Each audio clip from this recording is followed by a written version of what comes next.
Hi అండి, welcome back to our channel. ఈరోజు వచ్చేసి నేను బోటీ కర్రీ చేశానండి. బోటీ కర్రీ అంటే చాలామందికి ఇష్టం ఉండదు కదండి. అలాంటి వారి కోసం సూపర్ టేస్ట్ తోటి సింపుల్ ప్రాసెస్లో ఈ కర్రీ ఎలా చేసుకోవాలో చూపిస్తున్నా చూడండి.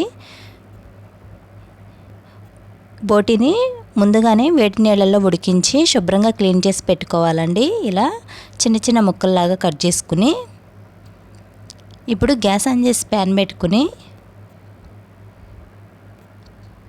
ఆయిల్ వేసుకోవాలి. నాన్ వెజ్ కర్రీలోనికి ఆయిల్ కొంచెం ఎక్కువగానే పట్టిద్దండి.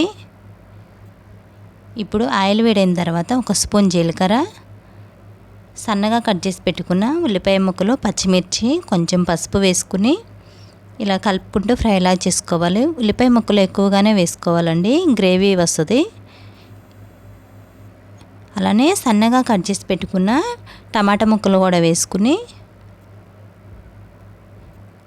ఇలా కలుపుకుని 1 నిమిషం పాటు ఉడికించుకోవాలి. ఉల్లిపాయ ముక్కలు, టమాటా ముక్కలు ఫ్రై అయిన తర్వాత కొంచెం అల్లం వెల్లుల్లి పేస్ట్ కూడా వేసుకుని పచ్చివాసన పోయే వరకు ఫ్రైలాగా చేసుకోవాలి.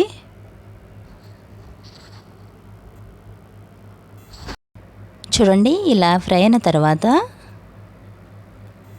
శుభ్రంగా కడిగి చిన్న చిన్న ముక్కల్లా కట్ చేసి పెట్టుకున్న బోటీని కూడా వేసేసుకుని రుచికి సరిపడినంత ఉప్పు వేసుకుని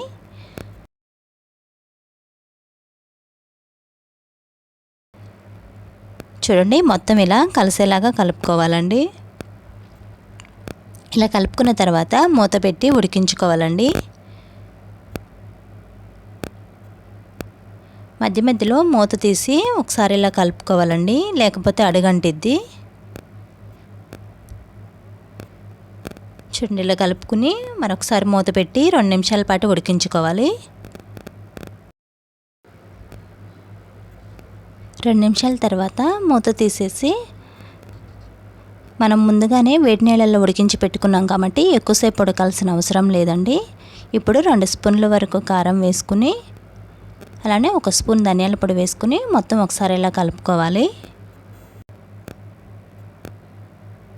ఇలా కలుపుకుని మూత పెట్టి 5 నిమిషాల పాటు ఉడికించుకోవాలండి. గ్యాస్ని మీడియం ఫ్లేమ్లో పెట్టుకుని ఉడికించుకోవాలి. చూడండి, 5 నిమిషాల తర్వాత మూత తీసి కొత్తిమీర వేసేసుకుని ఒకసారి ఇలా కలుపుకోవాలి.